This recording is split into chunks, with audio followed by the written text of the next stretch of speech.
E o que nós vamos falar hoje é sobre evangelismo, segundo a visão reformada. Tá? Então vamos falar sobre isso. Então, Atos dos Apóstolos, capítulo 1, versículo 8, está projetado, nos diz assim: mas recebereis o poder do Espírito Santo, que há de vir sobre vós, e ser-me-eis testemunhas, tanto em Jerusalém, como em toda a Judéia e Samaria, e até os confins da terra. Fábio, você daí, você está conseguindo enxergar alguma coisa? Tá mesmo? Tá bom, amém. Pode passar o próximo, por favor. Eu vou ler aqui, eu queria que, porque isso aqui, irmãos, não tem como eu decorar, né? É muita informação. Algumas pessoas que nós precisamos conhecer, eu quero apresentar para vocês o John Wycliffe. O John Wycliffe viveu antes de Martim Lutero, tá bom? Ele realmente foi um padre, vamos assim dizer, porque na época não tinha igreja protestante, não tinha igreja reformada. A única igreja que tinha era a Igreja Católica Apostólica Romana. Então, como nós dissemos lá na primeira aula, Martim Lutero foi a gota d'água. Martim Lutero foi a última faísca para o trem pegar fogo. Mas antes de Lutero, já tiveram outros homens que entenderam que estavam vivendo em idolatria e começaram a pregar o evangelho. Um desses homens foi o John Wycliffe. Olha o que eu separei para vocês. O John Wycliffe era considerado o doutor evangélico. Pregava ao povo na Inglaterra com um apelo evangelístico. Por volta de 1377, ele enviou seus pregadores pobres, ou pregadores itinerantes, vestidos com roupas rústicas, de lã caseira, sem sandálias, bolsas ou alforjes. Portanto, cada um na sua mão tinha um bordão, dependendo da boa vontade do próximo para obterem alimento e teto, tendo em sua posse apenas umas poucas páginas da Bíblia traduzida por Wycliffe. A visão de Wycliffe era ter o ministério do Evangelho em cada região, vivendo e ensinando a fé de Cristo. Esse homem foi martirizado pela Igreja Católica. Esse homem foi um homem que sofreu muito. Ele descobriu o Evangelho, ele começou a traduzir a Bíblia para o inglês. Naquela época a Bíblia só tinha no latim. E olha que interessante, ele envia missionários, homens pobres, sem nada na mão, apenas com algumas páginas, não tinha a Bíblia toda não, algumas páginas traduzidas por Wycliffe. Vocês já imaginaram isso, irmãos? Esse tipo de evangelismo? Ele simplesmente entregou lá umas páginas manuscritas, falou, vai, sai pregando, leva o evangelho, prega para esse povo. E eles foram. Olha que interessante esse registro histórico. Próximo. No início do século XV, John Huss foi um homem antecessor a Lutero. John Huss andava pela Boemia pregando o evangelho da salvação. Ele pregava em cidades, vilarejos, castelos, campos e florestas, procurando tornar conhecida a palavra de Deus. Um tributo à memória de Huss, feito pela Universidade de Praga em 1416, que o descreveu. Olha o que a Universidade de Praga escreveu sobre esse homem. Um homem humilde, que relampejava o raio da grande piedade. Homem que não recusava dobrar seus joelhos diante dos leitos dos enfermos, o qual com lágrimas levava o empedernido ao arrependimento, baseando seus apelos nos velhos e conhecidos remédios das Escrituras, por um novo e inaudito motivo, exibindo em todas as coisas as obras de amor, fé pura e verdade invariável. John Huss viveu antes de Martim Lutero, pregando a palavra, visitando leitos, indo para as massas, indo para os vilarejos, os lugares pobres, os lugares... Porque, irmãos, por que isso aqui é tão relevante para nós hoje? Porque naquela época, os padres, eles viviam uma pompa religiosa, né? Vamos assim dizer. Eles viviam nos mosteiros, as igrejas suntuosas, revestidas de ouro e pedras preciosas. Eles não gostavam de se misturar com o povão. John Hus, ao conhecer as Escrituras, ele entendeu que não, que ele tinha que sair e pregar o Evangelho. Esse homem também, irmãos, esse homem também foi martirizado pela Igreja Católica como herege. Ele foi considerado um herege pela Igreja Católica, mas não deixou de pregar o Evangelho. Vejam comigo o próximo, William Tyndale. William Tyndale, em 1552 e 1523, iniciou um trabalho evangélico na igreja de Santa Adelina, em Lightly, Sankbury, na Inglaterra. O templo logo ficou pequeno demais para as imensas multidões que se ajuntavam para aprender o caminho da vida eterna. Tyndale publicou sua versão inglesa do Novo Testamento em 1525. Vocês lembram que a reforma de Lutero aconteceu quando ele pregou na porta de Wittenberg em 1517? Vocês estão vendo o caldeirão que está sendo esse século? Só que Lutero foi na Alemanha. William Tyndale foi na Inglaterra. João Calvino foi na França e na Suíça. Vocês estão percebendo o caldeirão? E detalhe, irmão, eles não fizeram um grupinho no WhatsApp e combinaram isso, não. O Espírito Santo começou a mover estes homens nessa época. E detalhe, todos eles oriundos da Igreja Católica. Todos eles dentro de um sistema religioso estabelecido há séculos. Despertados pelo Espírito Santo, com a chama viva no coração, eles entenderam o seguinte: nós não podemos manter essa palavra mais presa, nós temos que pregar o Evangelho. Então eu falei para vocês aí de 3 homens, né? Agora vamos falar um pouquinho do João Calvino. Já entro nos textos, irmãos. João Calvino declarou que de bom grado cruzaria os 7 mares para levar o Evangelho a um pecador necessitado. Olha que curiosidade, irmãos. Olha que coisa interessante. Em 1556, Calvino enviou Richter e Chartier e outros 12 para trazerem a palavra da vida ao Brasil. Certamente eu falei errado o nome desses 2 missionários aqui. Certamente eu não consegui pronunciar certo. Vocês sabiam disso? João Calvino enviou homens missionários. O que estava acontecendo no Brasil em 1500, irmãos? Os que não mataram aula aí, na aula de história. O que estava acontecendo no Brasil em 1500? O descobrimento do Brasil. Pedro Álvares Cabral trouxe vários evangelistas jesuítas para catequizar os índios, para os índios ficar mansinho e poder fazer deles uma mão de obra escrava. Nesse mesmo tempo, olha só, 1556, Calvino, a reforma já tinha explodido na Europa. Calvino envia homens ao Brasil. E olha o que aconteceu.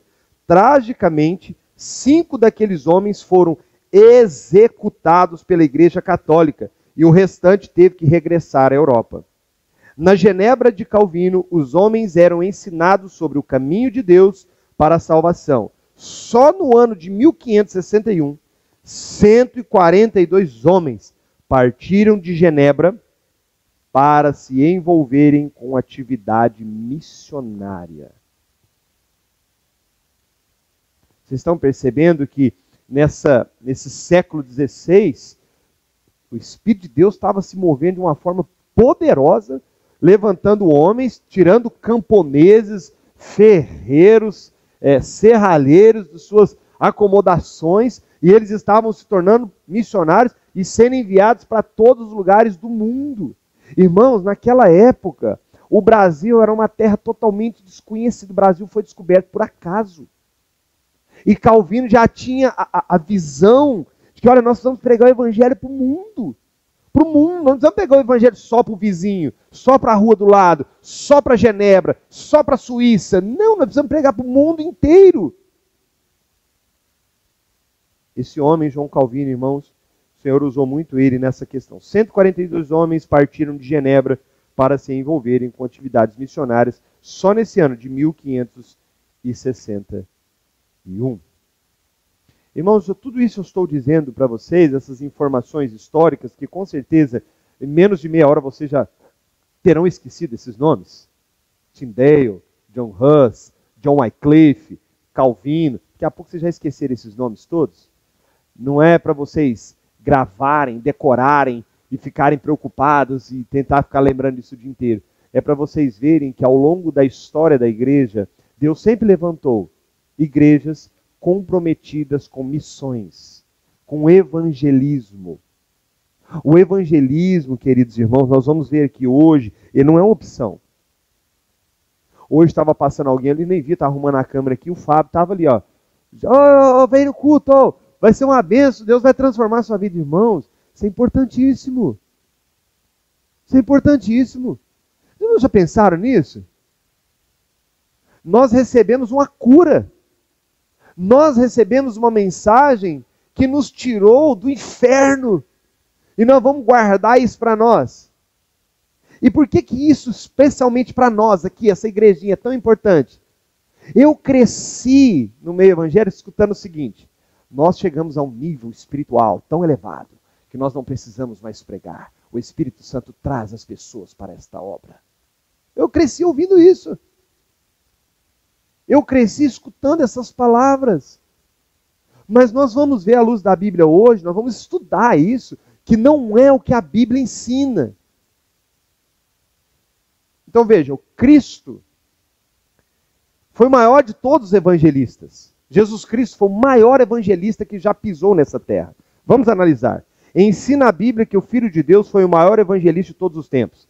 A profecia do Antigo Testamento se referiu a ele como luz dos gentios, salvação de Deus até a extremidade da terra, em Isaías 49. Em Isaías 61 diz assim: o Espírito do Senhor Deus está sobre mim, porque o Senhor me ungiu para pregar as boas novas aos mansos. Olha o que Thomas Godwin, um puritano, olha o que ele disse, olha que interessante, eu achei interessantíssima essa frase. Deus só teve um filho e fez dele um ministro, um missionário. Olha que bonito. Deus teve só um filho, tem só um filho, e fez desse filho um pregador do evangelho, um ministro, um missionário, um mensageiro, um embaixador. Foi o que Jesus foi. A missão do Senhor era buscar o que se havia perdido. Aqui eu quero parar por um instante, mesmo que eu não consiga terminar essa aula, não tem problema, queridos. Vocês já pararam para pensar que na história da humanidade existem vários deuses? Você pega, por exemplo, a mitologia grega. Eles têm vários deuses. Você pega, por exemplo, os egípcios. Eles têm vários deuses. Você pega, por exemplo, os romanos, né, os católicos apostólicos romanos, assim dizer. Eles têm vários deuses. Não tem nenhum que se assemelhe a Jesus Cristo. Nenhum. Em nada. Jesus se refere a um Deus que se fez homem como as suas próprias criaturas. Para pregar para eles. Para falar pessoalmente. O Deus que nós servimos veio pessoalmente. Ele se fez homem e veio pessoalmente para falar para nós. Vocês precisam se converter. Vocês precisam se arrepender. Vocês precisam crer em mim. Ele podia ter ficado lá na eternidade só enviando profetas, sim ou não? Ele podia ter ficado lá na eternidade só enviando anjos, sim ou não? Podia. Mas ele veio pessoalmente, Rosângela. Não existe na história dos deuses criados pelos homens alguém semelhante a Cristo. Por isso o cristianismo, a religião cristã, ela é tão distinta das demais. É um dos motivos, entre tantos outros. Esse é um dos maiores motivos.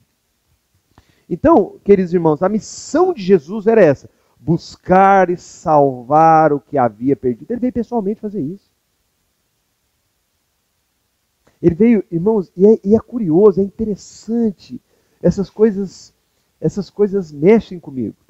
O Senhor Jesus, sendo Deus, sendo Senhor, Criador do universo, sendo onipresente, onipotente, onisciente, detentor de todo o poder no céu e na terra, ele pregava aos pobres. Ele pregava ao ar livre. Ele pregava no Monte das Oliveiras. Enquanto os fariseus estavam lá preocupados com seus templos suntuosos, com as suas sinagogas, enquanto Herodes estava preocupado, ele estava reformando o templo de Salomão, enquanto Pilatos e os romanos estavam preocupados com a pompa, o sumo sacerdote, com aquele tanto de roupagem, Jesus estava lá, no meio da multidão, igual qualquer um, pregando. No Monte das Oliveiras. Em cima de uma pedra. Debaixo do sol. Debaixo de uma árvore, Jean. Debaixo de uma árvore. O púlpito de Jesus era uma árvore. Enquanto nós todos aqui estamos preocupados em pintar a igreja, colocar uma luz, arrumar a fachada, pôr um som de última geração, Jesus estava em cima de uma pedra. Em cima de um toco. Em cima de um... Quem já viu aqui Nossa, como que às vezes as coisas fogem na cabeça da gente, né? Cupim. Quem é que já foi na roça e viu aqueles cupins? Aqueles monte de terra que o cupim faz? Jesus estava em cima do cupim, assim, conjecturando, né? Em cima do cupim, era o púlpito dele, pregando. Não é interessante, irmão? Isso não mexe conosco? Isso não mexe com você não, irmão? O Senhor Jesus, queridos, toda circunstância era um motivo para pregar o Evangelho. Vocês querem ver? A mulher samaritana. Jesus falou, vamos passar por Samaria. O Senhor, mas não, Samaria? Não, vamos passar por Samaria. Chegou na pedra de um poço lá, Jesus deu um jeito dos discípulos vazar. Falou, pega um dinheiro aí, vai lá comprar alguma coisa para nós comer lá. Ficou sozinho. Ele sabia que a mulher samaritana ia chegar ali. A mulher samaritana chega, ele podia ter pego água, mas ele pede para ela, dá um pouquinho de água. Puxando assunto, Rosane, puxando assunto. Dá um pouquinho de água. Não, mas como assim? Você é judeu. Não, mas se você me conhecesse, aí já entrou evangelista. Se você me conhecesse, você me pediria, eu que te daria água. Mas como assim você vai me dar água? Você está pedindo para mim, você não tem nem para você. Você não tem nem cântaro. Olha para você. Não, mas se você conhecesse o dom de Deus, quem é que te fala? Eu te daria água da vida. Mas como assim você me daria água da vida? Vocês entendem? Como que Jesus era? Ele perdia tempo. Tudo para ele era um motivo de achar uma forma de falar com a pessoa, o coração da pessoa. E olha que curioso, aquela mulher foi o início de um grande avivamento em Samaria. Samaria, se vocês pegarem Atos dos Apóstolos, foi um dos lugares em que mais recebeu o Evangelho. Essa mulher pregou o Evangelho, foi uma primeira.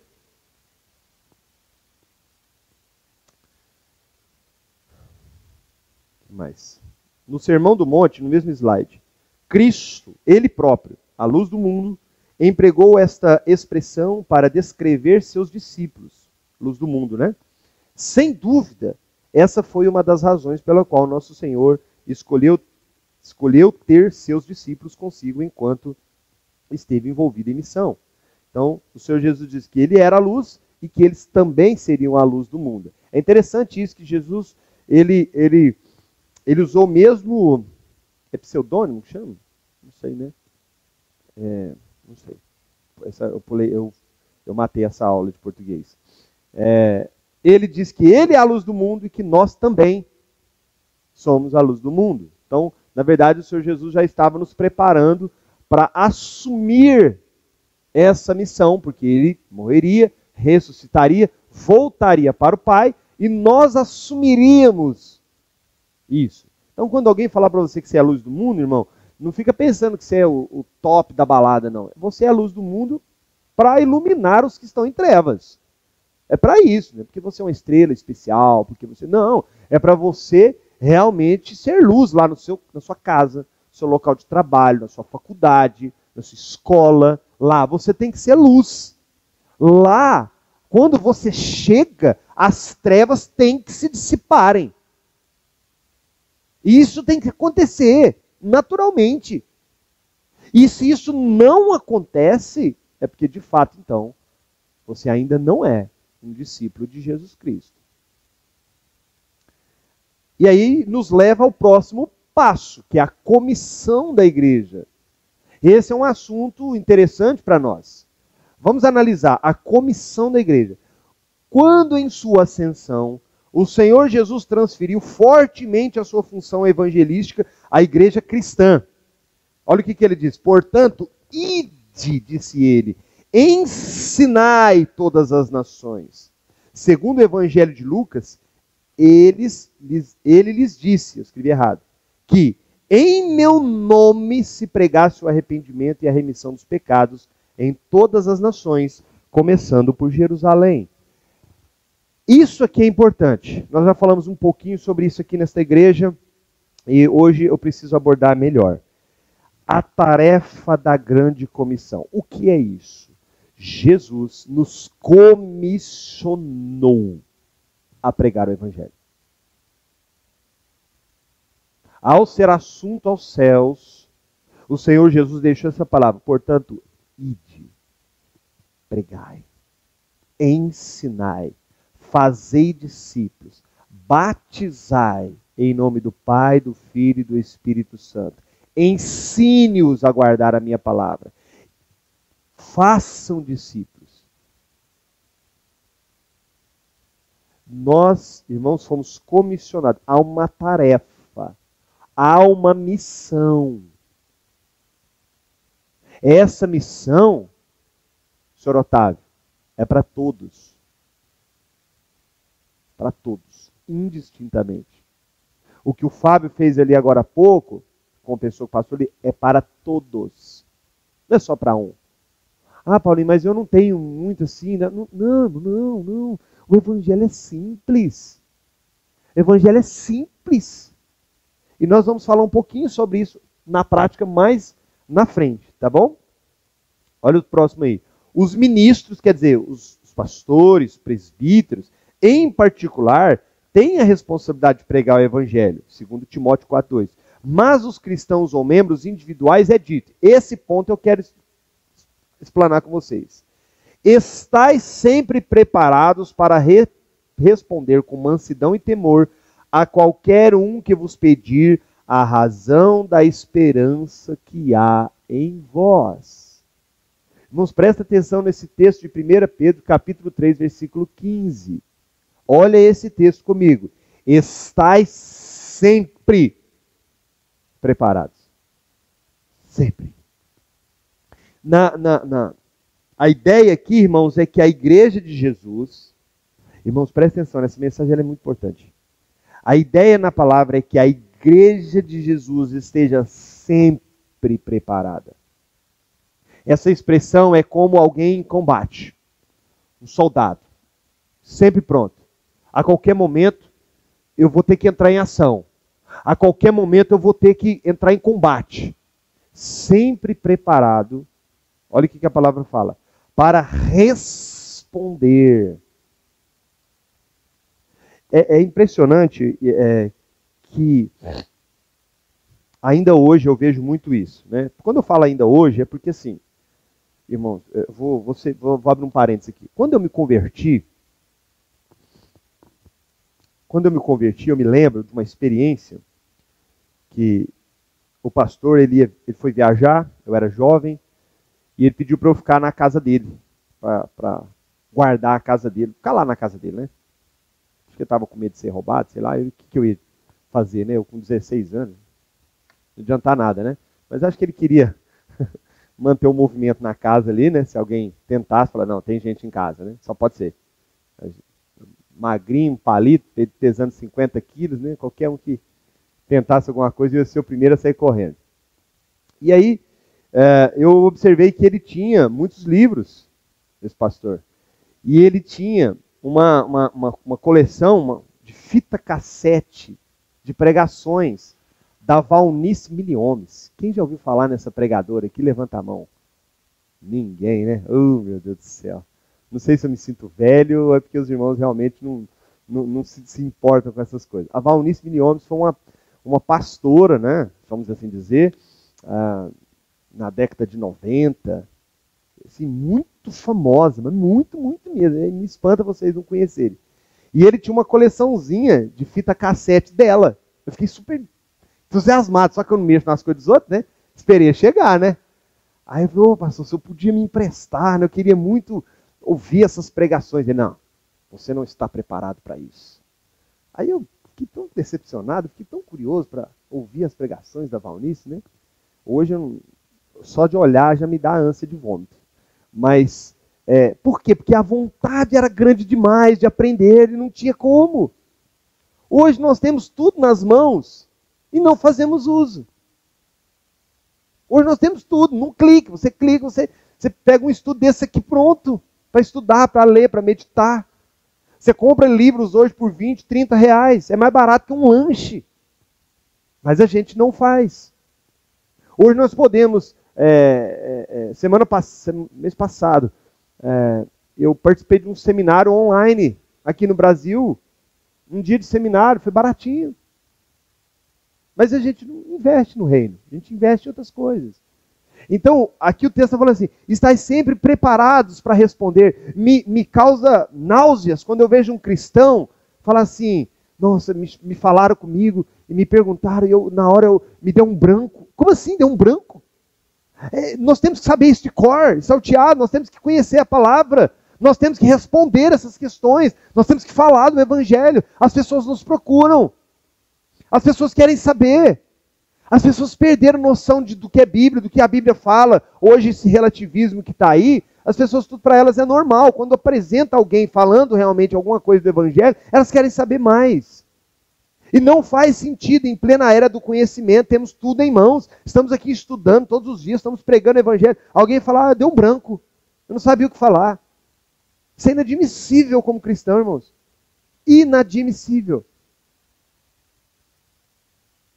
Mas eu não culpo tanto os irmãos, porque nós viemos de uma linha que não ensinava a Bíblia, que não ensinava nem ler a Bíblia. Então, mas agora isso mudou, então nós precisamos ler, irmãos. Nós precisamos ler a Bíblia. E muito. Não é pouco, não. Muito. Não é pouco, não. É muito. Então, olha, veja o que Pedro fala. Estais sempre preparados para responder com mansidão e temor qualquer um que pedir a razão da esperança que há em vós. Pedro está falando assim, olha, qualquer pessoa que chegar para você e falar assim, ô Léo, que história é essa, cara? Você vai para a igreja? Você é um cara jovem, bonito, para que você vai fazer lá? Você tem que pregar para ele, tem que responder para ele. Ô, Maria Laura, que negócio é esse lá no segredo? Pode namorar, não? Aí você tem que entrar com o evangelho, você não pode simplesmente falar assim, pode? Não, tem que responder, aproveita esse momento, fala assim, olha, vou te explicar à luz da Bíblia, mas antes eu tenho que te falar algo importante. Nós cremos em Jesus Cristo como nosso Senhor e Salvador. Pá! Já entra ali, não tem, entendeu? Já entra ali, já entra com o evangelho, depois você responde a pergunta, porque a pessoa abriu uma porta, te deu uma expectativa. A vizinha que vai lá todo dia te pedir um pouquinho de açúcar, porque ela nunca compra, uma hora ela vai falar, nossa, eu gosto tanto, quando eu entro aqui na sua casa, eu sinto algo diferente. Você é Cristo. Você quer aceitar? De cara. Você não pode falar, que bom, né? Eu passei um verde aqui hoje. Não! Você tem que pregar. Então a gente tem que estar sempre preparado. Próximo. O mandato de nosso Deus para nós é sairmos de um lugar e irmos para outro lugar nesse mundo. Ide por todo o mundo. Aqui eu preciso parar e falar algo para vocês. A gente sempre ouviu que a palavra igreja, que é eclesia, né, ou eclésia no grego, cada um pronuncia de um jeito, fala assim, tirado para fora, né? Aí a gente sempre ouviu que a revelação disso é tirado para fora do mundo. Não é isso, não. Não é isso. É tirado para fora mesmo. É ir para o mundo.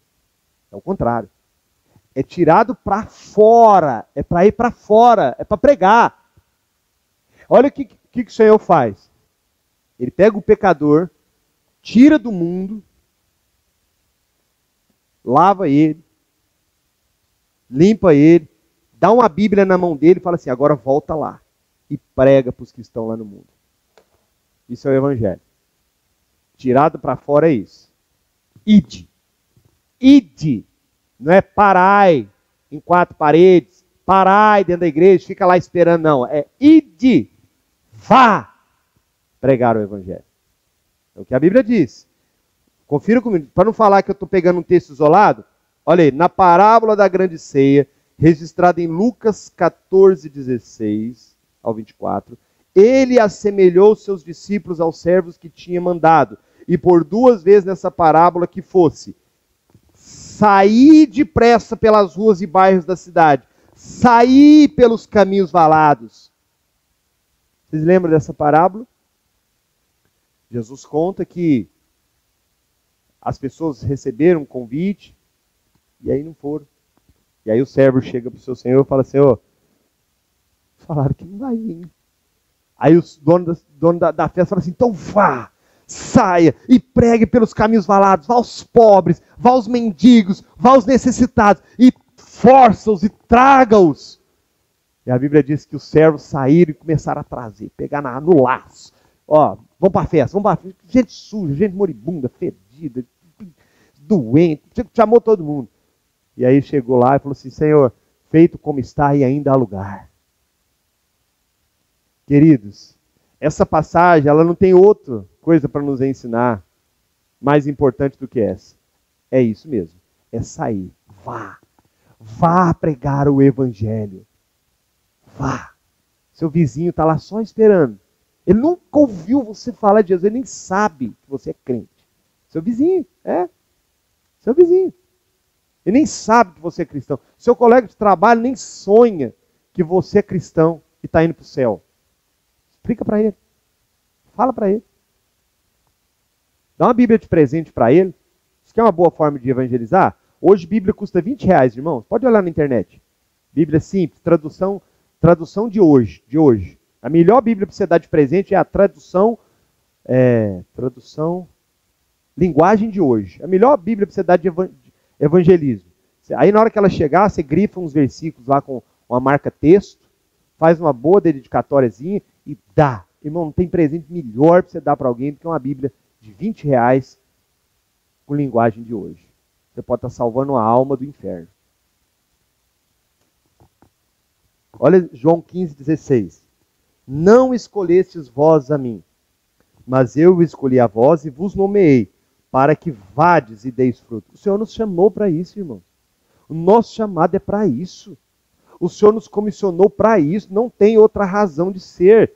Qualquer coisa, qualquer acessório que nós colocarmos nessa igreja aqui, vai ter um único objetivo: tornar mais acessível que as pessoas tenham alcance do Evangelho. Qualquer coisa fora disso é mera vaidade e não ajuda em nada. Nada. Absolutamente nada. Então o que podemos fazer? A pergunta é essa. O que podemos fazer? Tá? Então vamos lá. Vocês podem fazer culto ao ar livre. Paulinho, mas eu posso? Pode? Pode, irmão, pode. Pode pegar o caixotinho de caqui e vai lá pro Cristo lá. Vai estar cheio de gente lá hoje. Vai para lá. Pode pregar. Problema não. Tem restrição nenhuma. Pode pegar o caixotinho. Pode ter caixote de caqui? Não. Pega o balde. Pega o balde. Pode pegar o balde.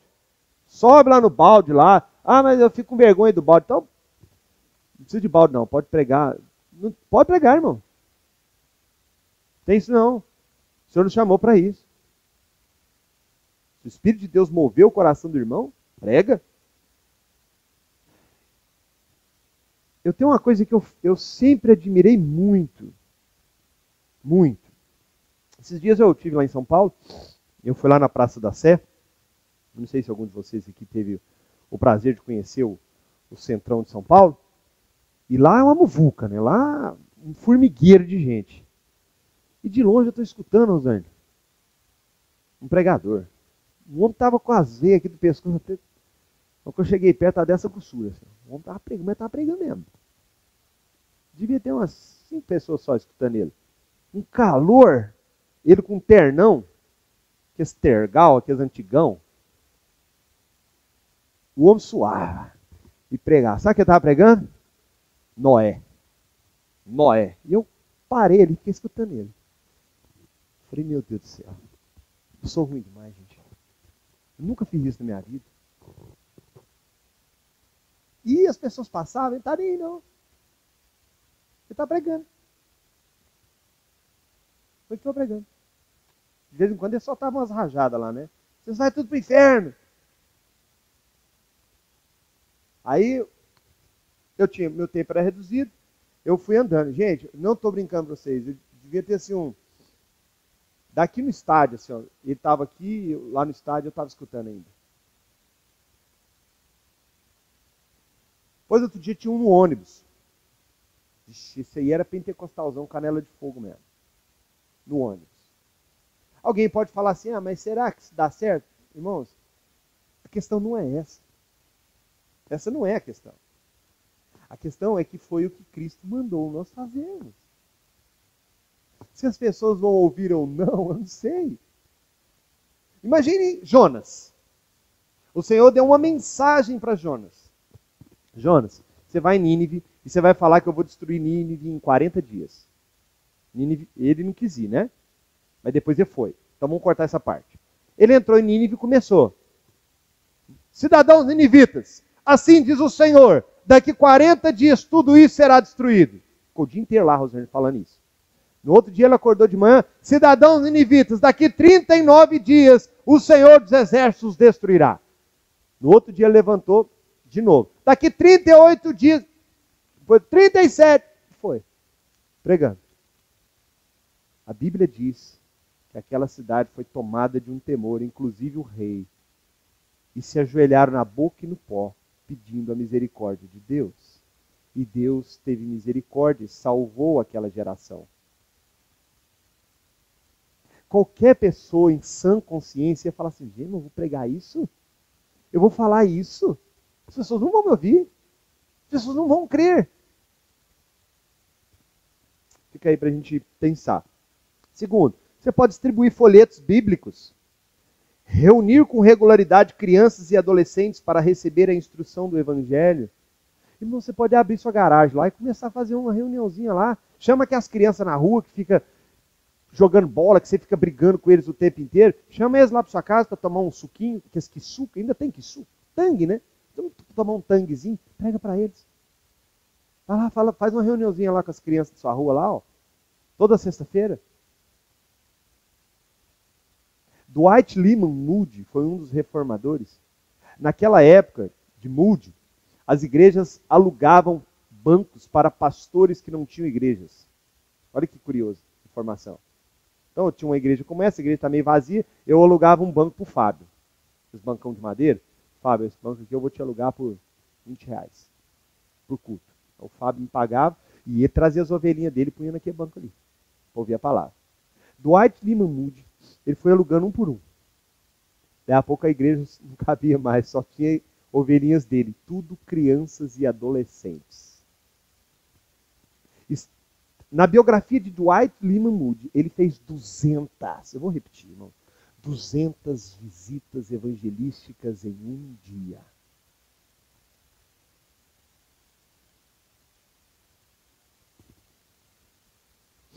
Utilizar todos os meios lícitos para levar o evangelho da salvação ao perdido. A igreja que para de evangelizar é desobediente à palavra de Deus. E com certeza não é uma igreja reformada. Com certeza. Uma igreja que não evangeliza não pode se dizer uma igreja reformada. Hoje nós estamos num processo de formação, nós estamos num processo de estruturação, nós estamos num processo de amadurecimento teológico. Mas nós vamos ter que trabalhar missões, irmãos. Nós não vamos poder ficar aqui, não, só 4 paredes, não. Nós vamos ter que enviar missionários lá para Ibiá, para Patrocínio, para Uberlândia, para outro país, e sustentar esses homens lá pregando o evangelho. É o que uma igreja bíblica faz. Agora, hoje é tão fácil fazer isso. Você tem Facebook. Para um pouquinho de postar tolice e começa a postar coisas evangelísticas. Nós estamos postando todos os dias. O departamento de mídia faz um trabalho difícil. Não é um trabalho fácil. Todos os dias nós postamos devocionais para a igreja. se alimentar, meditar naquilo que está sendo escrito ali e também de divulgar isso. Mas é para promover a igreja? Não, tem nada a ver com a igreja. Tem a ver com a mensagem do evangelho. Não custa nada. Mas por que muitos não fazem? Porque ou não acham que é importante, ou tem vergonha. Tem gente que tem vergonha. Paulo fala assim, Romanos capítulo 1, versículo 17, não me envergonhe do evangelho de Cristo. Alguns têm vergonha do evangelho. Lamentavelmente, alguns têm vergonha do evangelho. Então hoje você tem várias redes sociais. Você pode ter um canal no YouTube sobre pregação do evangelho. Você tem o status do seu celular. Você nem isso faz. Nem isso, que é uma coisa indireta. Nem isso.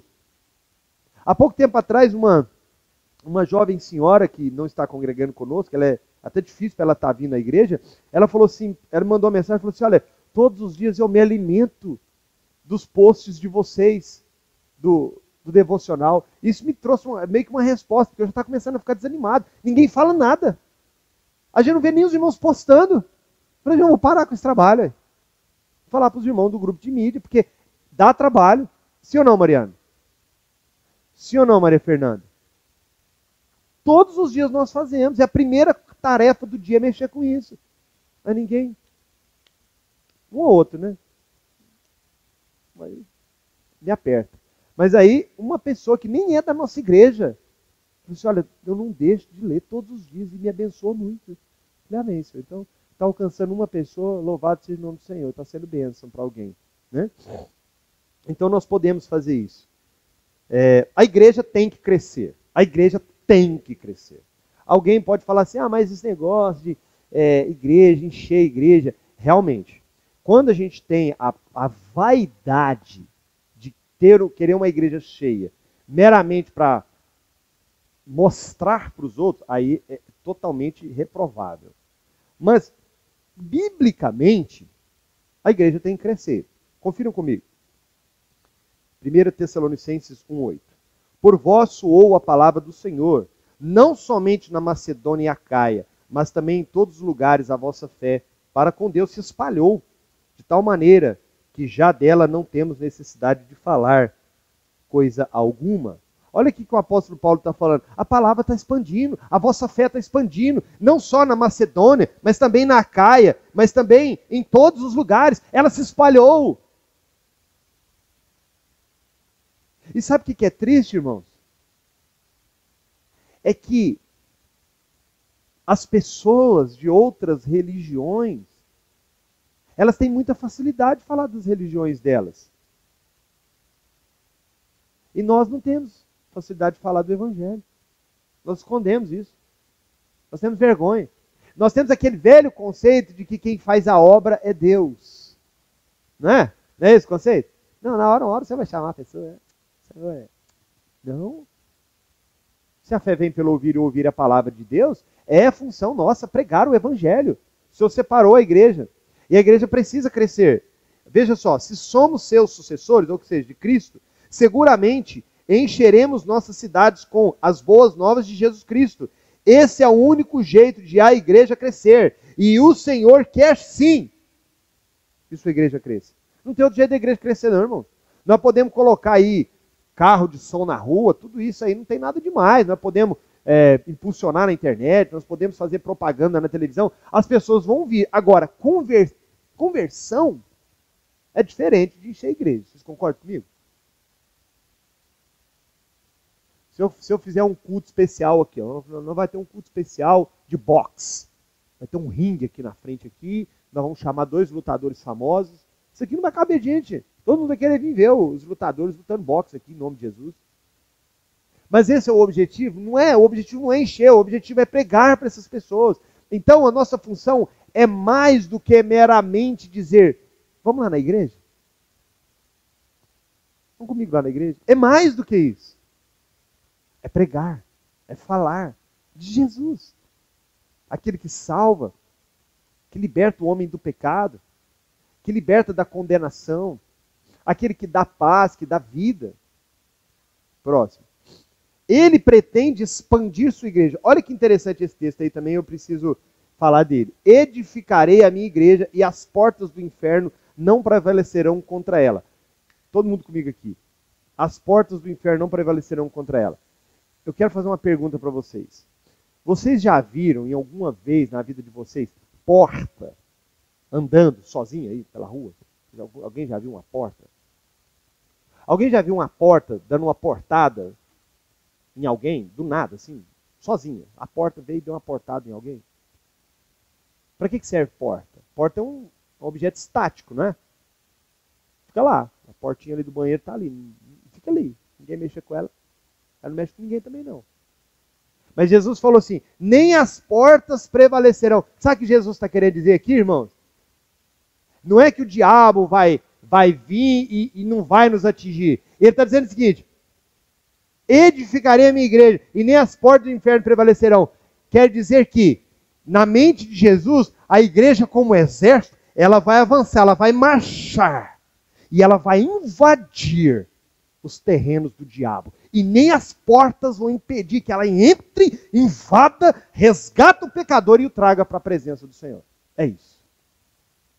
A ideia bíblica é que a igreja avança como um exército, destruindo portas, ferrolhos, invadindo, resgatando e trazendo para a presença do Senhor.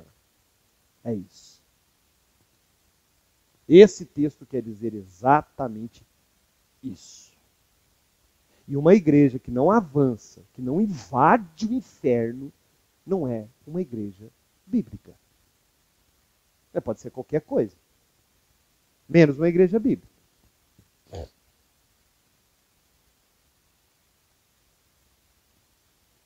Saí pelos caminhos valados e força-os a entrar para que a minha casa se encha. Quando o Senhor usa essa expressão força, Deus não está querendo dizer que as pessoas vão ser salvas pela sua força. Está querendo dizer que você tem que se empenhar, que você tem que derramar lágrimas, que você tem que chorar por elas, que você tem que se dedicar ao Evangelho, que você tem que regar com oração, insistir, até que esse coração duro se quebre, se parta e se renda a Jesus Cristo. Paulo fala assim, fiz de tudo para com todos, para ver se salvo alguns. Isso é uma igreja bíblica. Isso é uma igreja bíblica, irmãos. Olha que interessante, Atos 2,47. Louvando a Deus e caindo na graça com a simpatia de todo o povo. Enquanto isto, acrescentava-lhes o Senhor dia a dia os que iam sendo salvos. Sabe quando é que o Senhor começa a acrescentar? Quando a igreja cai na graça. E quando é que a igreja cai na graça? Quando ela é igreja. Quando ela de fato é uma igreja. Ela deixa de ser simplesmente um ajuntamento, uma gremiação, uma reunião. Quando ela realmente é igreja, unida, uma igreja que vai, que sai para fora, que prega o evangelho, que dá o testemunho da verdade, aí Deus começa a operar. A Bíblia diz que os sinais seguirão aos que creem. Irmãos, presta atenção nisso. Não é o contrário. A igreja não segue os sinais, é os sinais que seguem a igreja. A igreja sai, ela prega, ela proclama, e aí Deus vem atrás operando os seus sinais e maravilhas. É assim o modelo bíblico. Ah, eu não fiz não, porque o Senhor não me tocou. Quem disse que o Senhor tem que te tocar para você fazer uma coisa que Ele já mandou você fazer? Quem falou isso para você, irmão? Que você precisa de um dom para você fazer alguma... Ah, não, eu não vou não, porque o Senhor não mostrou nada. Quem é que falou para você que Deus tem que mostrar? Ele já mandou na palavra. Vá!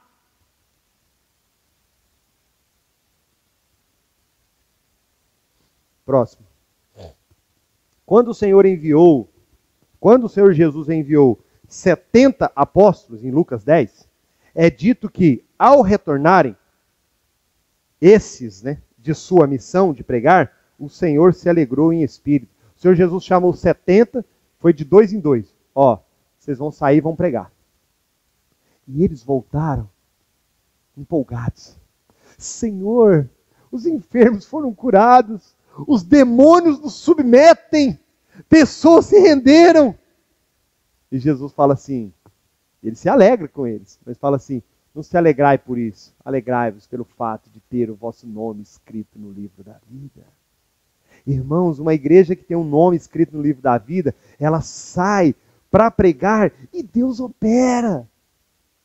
Deus opera, irmão. Nós vamos voltar a crer na palavra, irmãos. Ela tem poder. quando eu profiro a palavra, quando eu cito a palavra, ela tem poder, porque o autor está vivo. Eu preciso voltar a crer nisso aqui, irmãos. O grande problema é que nós não cremos mais. Para nós não passa de histórias. Esse é o problema. Histórias emocionais, que às vezes até nos fazem chorar, mas que eu não vivo.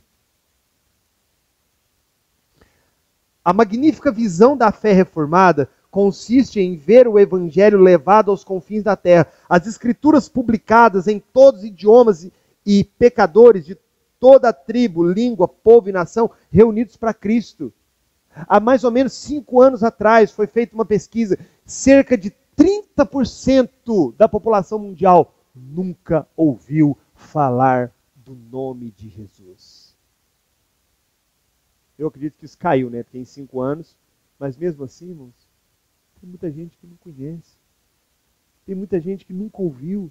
E quando nós estamos falando aqui, nós não estamos falando desse evangelho podre que você faz para receber. Nós estamos falando do evangelho da graça, do que Cristo fez naquela cruz, do preço que ele pagou, da dívida que foi paga, do tetelestai, está consumado. É uma triste realidade, irmãos. Pensar nisso, como aquela mensagem do domingo passado, e que multidões irão ao inferno, porque não pregamos, porque não falamos, porque não proclamamos a verdadeira mensagem do evangelho. Isso é muito triste. Eu estou indo para o final. O verdadeiro cristianismo reformado é luz e calor. A luz do conhecimento é acompanhada do calor de santo interesse e paixão pela salvação de pecadores. Olha que bonito esse texto. Em Cristo digo a verdade, não minto, dando-me testemunho da minha consciência no Espírito Santo, que tenho grande tristeza e contínua dor no meu coração, porque eu mesmo poderia desejar ser anátema de Cristo por amor de meus irmãos, que são meus parentes, segundo a carne. Irmãos, o bom desejo do meu coração e a oração por Israel é para a sua salvação. Vejam, irmãos, o sentimento de Paulo.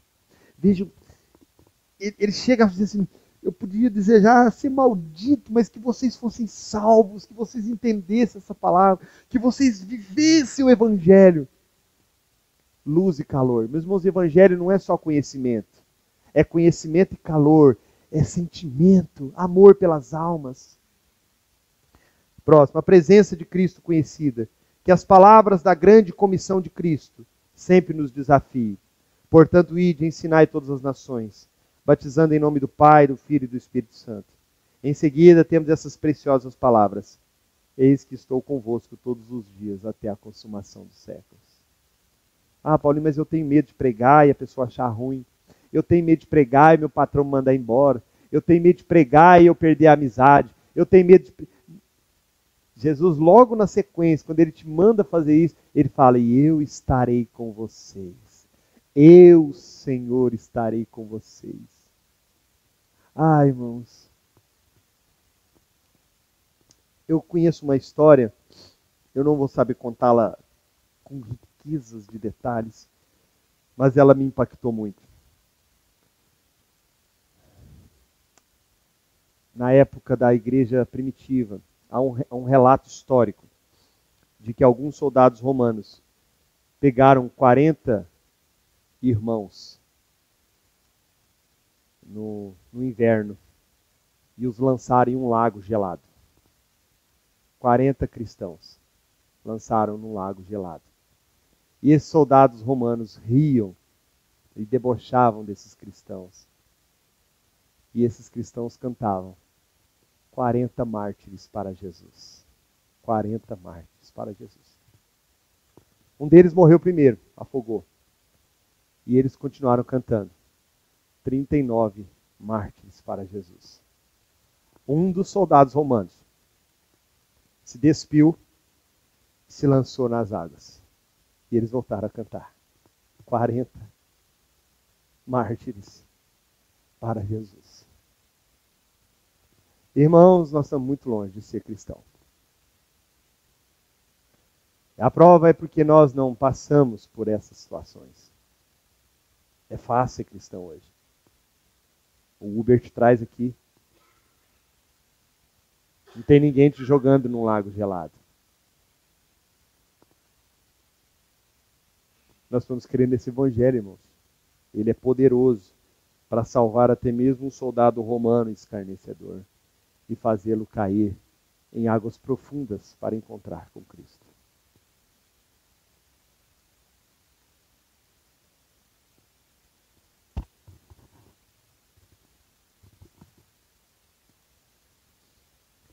Alexander Duff, da Igreja Livre da Escócia, disse certa vez, olha o que esse homem disse.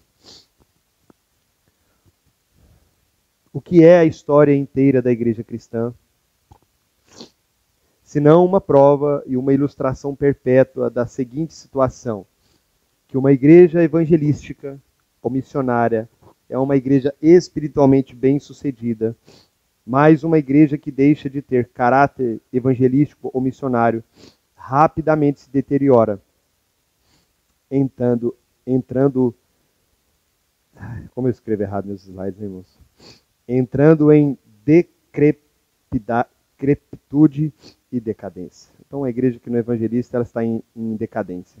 A mensagem para os pecadores, eu vou correr aqui para a gente terminar esse estudo. Não quero dar ali outra aula não. Desculpe, irmãos. A mensagem para os pecadores.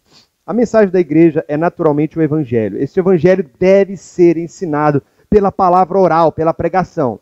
Isso pode ser feito na pregação, que é a proclamação aberta da verdade, neste mundo, ou pode ser feito também no privado, como a fé e o testemunho de uma pessoa. Então, a pregação pode ser feita em público, nós podemos fazer um culto especial, nós podemos ir lá para o Barreiro, reunirmos e pregarmos, nós podemos fazer uma conferência, nós podemos fazer, sei lá, no estádio, no ginásio, é uma forma de pregação, e também essa pessoal, essa individualmente, um para com o outro, né? A declaração ela deve ser clara. As escrituras exigem que se faça uma declaração clara, verbal, sistemática do evangelho. Não uso hábil de vários truques. Olha o que Paulo fala. Nós não somos como muitos, os quais corrompem a palavra de Deus. Não devemos diluir a palavra de Deus com enfeites, tais como testemunhos pessoais, solos musicais ou peças teatrais. Não devemos empregar expedientes para iludir as pessoas como se fossem vendedores desonestos e lisonjeiros. Isso aqui, irmãos, é óbvio, né? É o que nós temos aprendido aqui.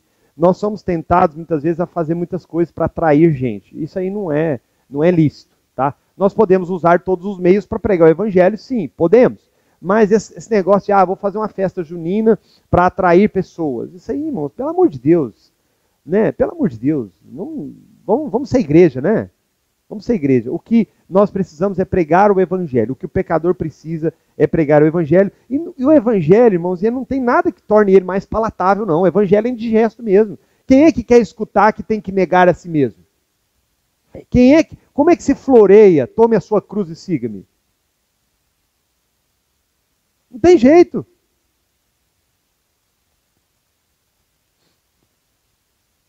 Segundo Coríntios 4:2. Antes, renunciamos aos procedimentos secretos e vergonhosos. Não usamos de engano, nem torcemos a palavra de Deus. Pelo contrário, mediante a clara exposição da verdade, recomendamos-nos a consciência de todos diante de Deus. Uma exposição clara da Bíblia, do que está escrito. Não precisa inventar, não, irmão. Não precisa inventar versículo, não. Não precisa inventar nada. É só pregar a palavra. Próximo. A verdadeira pregação evangelística é, pois, instrutiva e não entretenimento. A Cristo nós anunciamos, advertindo a todo homem, ensinando a todo homem em toda sabedoria. Colossenses 1:18. Nosso encargo é lidar com o pecado, é expor a necessidade do pecador, é alertar sobre as horrendas e eternas consequências de se ofender a Deus. Nós precisamos dizer para as pessoas que a modo como que elas vivem é uma ofensa. É uma ofensa à santidade de Deus, o pecado é uma ofensa. O pecado é coisa grave. Para de falar um pouquinho que Jesus te ama e começa a falar a verdade, irmão. Com amor, é claro. É alertar sobre as horrendas e eternas consequências de se ofender a Deus. Em seguida, esclarecer as verdades reveladas sobre o Salvador, expor sua natureza e dignidade divina, bem como a sua humanidade, seus ofícios de profeta, sacerdote, de rei, sua obra sua obra e expiação ao cobrir nossas ofensas pela compensação adequada.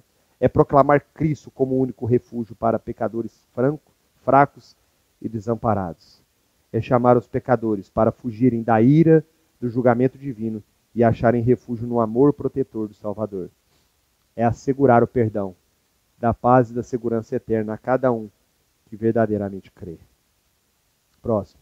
Nossa mensagem deve estar centrada em Deus e em todas as maneiras, de todas as maneiras. A mensagem cristã não é sobre o homem, é sobre Deus. Nossa mensagem, irmãos, não é sobre nós, é sobre Deus. Nesse ponto eu preciso falar que às vezes a gente é tão tentado a falar assim, não, vai para a igreja que lá Deus vai te curar. Vai para a igreja que lá Deus vai... Não, pare de falar isso. Pare de falar isso. Fala de Deus. Fala de Cristo. Fala do Espírito Santo. Fala da obra dele na cruz. As outras coisas vão acontecer naturalmente.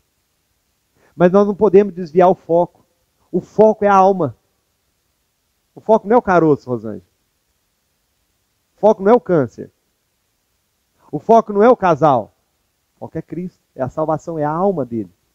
Pode passar o próximo. Convicção de pecado. Outrora sem lei eu vivia, mas sobrevindo o preceito, reviveu o pecado e eu morri. Miserável homem que sou, quem me livrará? Dou graça a Deus por Jesus Cristo. Ao pecador culpado, a lei é de fato a ministração da morte. Irmãos, é grave. Viver em pecado leva para o inferno. Nós não podemos deixar de falar disso. Evangelismo implica em falar do pecado. Olha que experiência. Aqui embaixo, aqui, ó. Compungiram-se em seu coração e eles clamaram a Pedro e aos outros. Que faremos, homens? Que faremos, irmãos? Pedro começou a pregar o evangelho e aquilo trouxe um sentimento no coração de o que eu devo fazer? O que eu faço? E Pedro foi lá e falou, crede no evangelho, arrependa-se. E ele converteu 3 mil almas. Esse é o tipo de evangelho que nós precisamos pregar, irmãos. Um evangelho que a pessoa olhe para si mesma e ela começa a sentir o seu pecado. E a única esperança dela é olhar para a cruz e se render ao Salvador. Próximo. Solução do pecado. A pregação do evangelho deve explanar a salvação, fazendo nos termos bem estritos da salvação do pecado.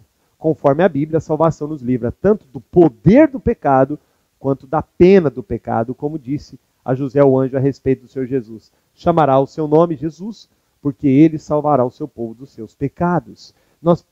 O evangelho mesmo consiste nisso, em falar do pecado, da consequência do pecado, da ira de Deus e do amor dele enviando o seu filho. Próximo. Isso aqui eu queria, por isso que eu quis terminar. O Agostinho foi um pregador do século III para o IV século, e ele, aconselhado por Ambrósio, um amigo dele, a ler as epístolas de Paulo, ele começou a ler a epístola aos Romanos. E quando ele começou a ler a carta de Paulo aos Romanos, ele começou a querer não ler mais, porque ele era um homem devasso. Agostinho era um homem carnal. Agostinho era um homem que vivia a vida do jeito que ele queria. E quando ele começa a ler a carta aos Romanos, ele começa a não querer mais. Fala, não, esse negócio não está bom não estou gostando não. E aí, olha que curioso, ele correu para longe do capítulo que estava lendo, mas de súbito ouviu vozes, crianças cantando, tome, leg, tome, leg, tome e lê, tome e lê. E ele entendeu que era Deus falando com ele, né? Nossa, gente, eu não estou querendo ler, mas eu vou ter que ler.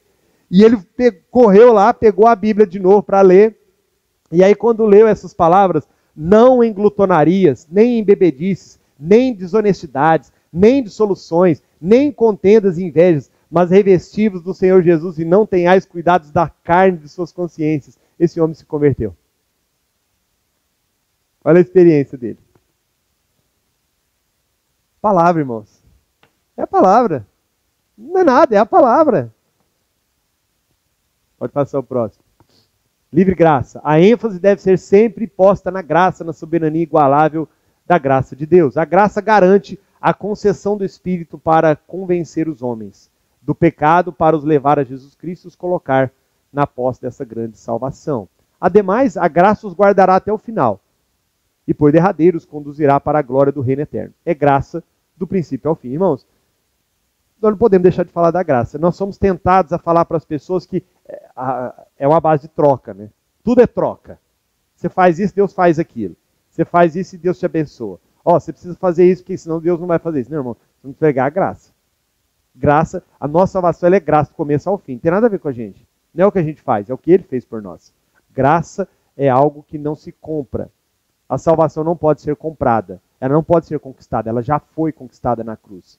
Nós apenas temos que arrepender e crer. É isso que a Bíblia ensina. A necessidade de compaixão, esse é o último tópico, tá, irmãos? E quando ia chegando, vendo a cidade, chorou sobre ela. Jesus chorou sobre Jerusalém. O apóstolo Paulo, ele chegando em Atenas, diz a Bíblia que ele foi tomado de um sentimento de aperto no coração de ver a cidade tão entregue à idolatria. Sabe por que muitas vezes não evangelizamos, irmãos? Porque não amamos as almas. Estamos nem aí. Nem aí. Estou preocupado é comigo. Estou preocupado é com a minha salvação.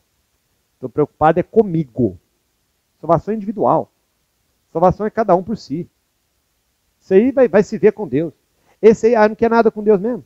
Esse aí não entendeu a obra. Esse aí não entendeu nada. Esse aí não entendeu a revelação. Não, irmão. Não. Não.